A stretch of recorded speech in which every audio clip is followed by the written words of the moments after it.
Orang Bedui itu kalau ngaji sama Nabi itu lebih unik timbang yang soleh, timbang yang pinter.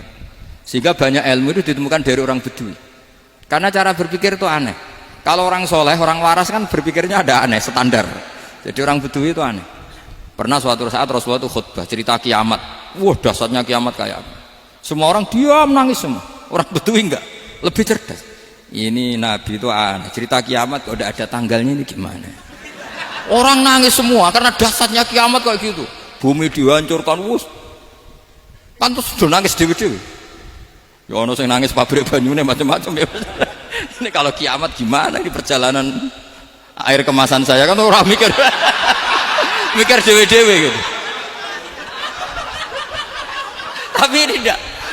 Orang Bedui cara berpikir tuh enggak. Malah ya Rasulullah, mata sa'ah. Engkau itu cerita kiamat tapi enggak jelas tanggalnya. Kalau cerita kiamat ya harus jelas dong kapannya. Jadi unik. Jadi cara berpikir sahabat kaget semua loh. Kaget. Karena gak kepikiran. Nabi a'radu anhu, a'radu itu mengabaikan. Banyak sahabat yang menganalisis lam yasma' kan. Nabi memang gak dengar sehingga mengabaikan. Ada yang analisis lagi sami'a wa kariha. Sebenarnya Nabi dengar itu gak berkenan karena tengah-tengahnya khutbah kok tanya. Tapi si Arabi ini cerdas. Masuk akal kan? Misalnya mau pilihan presiden, orang mesti tanya kapan kan gitu. Ya kan? Mau ganti presiden atau ganti bupati, takarannya orang kan kapan? Kayak Mas Akom jadi wali ndak? Pertanyaannya kan kapan? Kalau jatuhnya kan sudah ya. Sehingga tanya, mata sa'ah ya Rasulullah. Lama-lama Nabi diangen-angen, bener juga orang ini. Saya cerita kiamat kok gak jelas kapannya. Ini Nabi menjawab. Tapi karena Nabi orang-orang yang sangat pinter, tanya balik. Ma'atattalah. Lalu kalau kamu berani tanya kiamat kapan, saya tanya balik. Ya persiapan kamu apa? Jawabnya santai saja. Fawwah ma'atattalah kabira sholatin wala siyamin walakinni uhibbuka ya Rasulullah. Saya enggak menyediakan apa-apa, sholat saya biasa aja, maksudnya standar. Ya kira-kira 5 waktu pas. Ya jenis saya lah kira-kira gitu. Wala kabira siyamin, dan saya puasa ya standar saja pas. Walakinni uhibbuka ya Rasulullah. Tetapi saya mencintai engkau ya Rasulullah. Jawabannya Nabi apa? Almar'u ma'aman ahabba. Sebagian riwayat anta ma'aman ahbabta. Jadi hadis itu populer tuh barokahnya wong desa tadi. Andai kan dia punya etika maka sowan dulu tanya 4 mata. Itu jadi hadis ahadi. Tapi barokahnya dia selonong di depan umum. Zaman Nabi khutbah itu jadi hadis mutawatir. Jadi kadang barang baik itu barokahnya orang yang enggak baik. Maksudnya su'ul adab. Tanya gitu kan su'ul, tapi itu barokah. Akhirnya hadis itu mutawatir karena didengar ribuan sahabat yang mendengarkan khutbahnya Rasulullah. Tapi kalau hadis itu satu-satu kan khossoni bidzalika Rasulullah, khossoni bidzalika Rasul, itu nanti jadi hadis ahadi yang kualitasnya jauh di bawah hadis mutawatir. Jadi barokahnya orang su'ul adab itu ya ada karena Allah yang mendesain ini. Akhirnya kata sahabat, kata Anas bin Malik, mereka itu mangkelnya bukan main sama Arabi tadi karena tanya nggak sopan sama Rasulullah. Tapi setelah Nabi jawab almar'u ma'aman ahabba fama farihu bisyai'in farahahum bidzalika badal. Mereka tidak pernah senang dengan hadisnya Nabi sesenang riwayat almar'u ma'aman ahabba. Barokahnya Arabi Bedui. Makanya saya sebagai kiai ini Bedui saya tak pertahankan ila yaumil qiyamah. Karena umat ini pernah terbarokahi oleh orang apa? Bedui. Barokah su'ul adab tadi. Jadi mohon ini supaya majelis ini kan majlisul iltorti Rasulullah, coba terlatihlah mengatakan Allah itu subjek, Allah itu al-fa'ilul mukhtar, Allah itu al-fa'ilul mukhtar, Allah itu yang menentukan alam ini. Dan Allah mensifati dirinya wa annahu huwa adhaka wa abka. Allah itu zat yang memberi orang itu bisa tertawa. Dan Allah juga yang memberikan orang itu bisa menangis. Mbok kayak apa kamu neror umat, wah amal nggak mesti diterima gini-gini. Ternyata neng majelis nangis ya, mulai guyu. Kadang guyu-guyune ngenyak tenan nih. Daripada apa ya agak-agak merodok orang yang dohirnya beda dengan batinnya, nggak perlu distatuskan seperti itu. Ya sudah biasa saja. Jadi, nah, fi muqaddimihim, imam besar dalam manhaj ini namanya Abul Hasan apa? Asyadzili. Abul Hasan Asyadzili itu kalau ada orang tanya gini, Bim, Habib saya ini susah, sholat saya tidak mesti diterima Allah gini-gini, marah. Enggak usah. Kafa bika jazaan an radiyaka laka ahlan. Sudah kamu ditakdir pernah sujud itu sudah keren. Saya itu andaikan dapat kabar dari malaikat bahwa sholat kamu tidak diterima, saya tidak susah. Bukan karena sombong. Pernah ditakdir sholat sujud ning Allah itu keren. Kayak apa malunya kita ketemu Allah kemudian kita di bumi tidak pernah sujud. Makanya cara Abul Hasan Asyadzili kowe ora usah mikir salatem ditampa taro ora usah mbok mikir. Kowe ditakdir tau sujud itu hebat. Kafa bika jazaan an radiyaka laka ahlan. Cukup kamu mendapat balasan dari Allah, kamu pernah ditakdir sujud. Gak perlu ngaji alim alama, gowo sawi ngalor ngidul jalalain keren. Paling gak malaikat pernah melihat kamu, wah gowo tak kitab kuwedi. Gak penting paham, gak penting. Karena isra bakat paham Mas. Jadi Abul Hasan Asyadzili adalah orang yang, dan itu Al-Hasani ya, dan itu Al-Hasani. Makanya macam-macam kita yang Al-Husaini sudah kita punya Faqih Muqaddam, punya banyak. Di Al-Hasani yang paling populer diantaranya adalah Abul Hasan Asyadzili. Beliau itu kalau ngendikan sesuatu itu positif terus. Termasuk itu ketika ada orang resah sholat saya diterima ndak, kata beliau wes kowe sing sempurna ditakdir tahu sujud.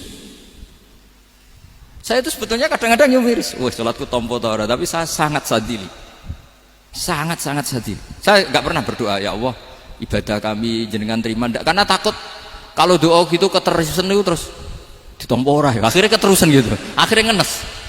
Masa orang pernah sujud ngenes, lama-lama gini setan masuk. Apa artinya saya sujud ternyata gak diterima?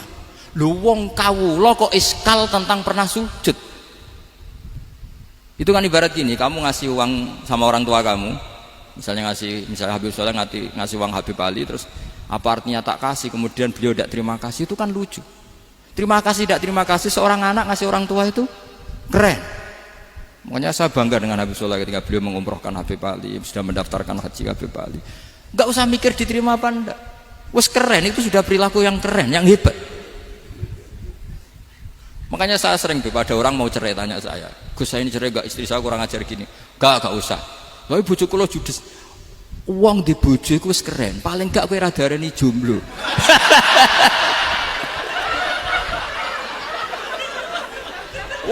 Diarani duda ora enak.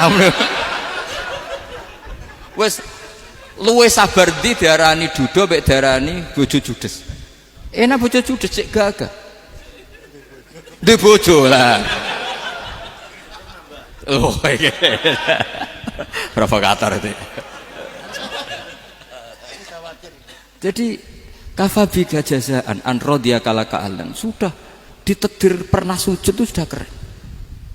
Dulu ulama ala hadan nampak. Ulama dulu cara berpikir seperti itu. Makanya ulama dulu kalau nafsiri wasjud waqtarib sudah pernah sujud. Di Quran enggak pernah ada ayat wasjud lan sujudo sira ingkana kada wa kada ing kunta mutayakinan bi qabuli sujudi. Kan ada sujud ya sujud saja, enggak usah mikir makbul apa enggak makbul. Sudah kalau sujud pasti waqtarib.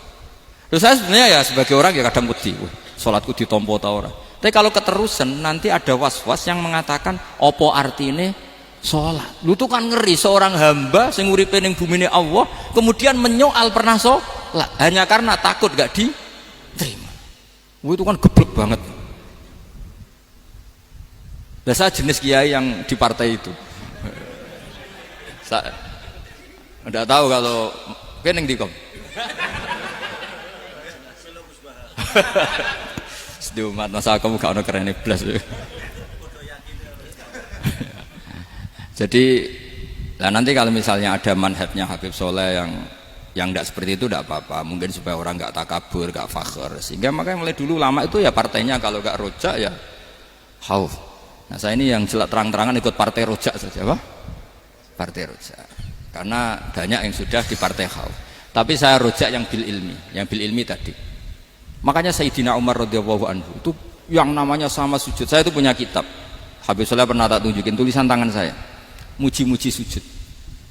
Sayyidina Umar ketika ditusuk seorang gila itu Majusi ya. Abu Lu'lu' terkenalnya itu. Itu Hulamul Mughirah terkenalnya. Ditusuk, dia sahabat, beliau sahabat, wali. Jadi nusuk Umar itu kayak apa? Nusuk Mas Akom aja dosa besar apalagi nusuk Umar. Itu ketika ditusuk, dia itu ya punya dendam, namanya manusia itu punya dendam. Maksudnya namanya orang kan mangkel sama yang nusuk.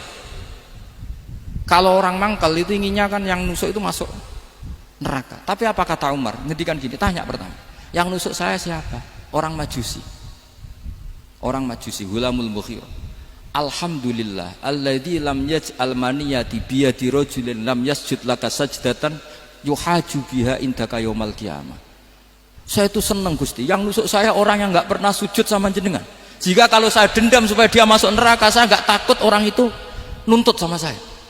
Tapi kalau dia pernah sujud, pernah sholat, kemudian dia masuk neraka karena nusuk saya, kemudian dia berargumentasi, saya pernah sujud ya Allah, kenapa engkau masukkan neraka? Saya tidak berani jawab ya Allah, saking hormatnya sama yang namanya sujud. Jadi kamu dendamnya kesampaian, cara Jawa ya. Dendam dengan tanda kutip ya, tidak makna semestinya. Jadi mangkel mbek sing nusuk, nak mlebu neraka pantes, wong ora tau sujud wae Gusti gitu. Tapi kalau pernah sujud, kemudian dia masuk neraka karena saya, bisa yuhajuni biha yaumal qiyamah. Jadi kayak apa sujud? Saya apa? Nabi itu kalau muji sujud sampai ngingatkan wa hatta takuna sajdatul wahidatu khairan minad dunya wa ma fiha. Nanti kalau kamu di akhirat ketemu Allah, kenangan terbaik kita apa? Di dunia pernah sujud. Keren kan? Cara ning pondok wis tau bayar syariah. Cara sowan kiai tau ngamplopi Mas. Wis go jajan. Nah tapi kadang setan itu masuk tadi. Apa artinya sujud gak mesti ditompo, apa artinya sowan Habib ngaturi ra mesti ditompo, ngaturi kiai. Akhirnya ada ketakutan. Nah kalau ketakutan ini berlebihan lama-lama, ma faidatus sujud. Wah itu sudah buruk sekali, wong hamba kok tanya ma faidatus sujud. Nah ini di pentingnya mazhab-mazhab Syadzili. Jadi saya ngaji agak-agak uraan itu amdan. Kalau ini watak sudah, bukan. Jadi uraan itu ada dua, ada yang amdan bismil ilm, ilmunya banyak terus milih manhaj. Insya Allah saya partai itu. Ada yang uraan bakat Mas. Ada ya? Ada apa banyak? Nah sebetulnya khauf juga gitu Bim. Ada khauf itu karena ilm. Ada Habib alim alama atau kiai alim alama, dia tahu masyarakat kalau ngikuti Gus Bak nanti jadi fakhr, kurang tawaduk, terus dia milih partai khauf. Lah yang buruk itu ada kiai yang milih khauf pancen dari awalnya sati cilik. Jenisnya wis sati. Jadi sebenarnya dia tidak cukup ilmunya nerangkan khauf, cuma jenisnya wis sati cilik.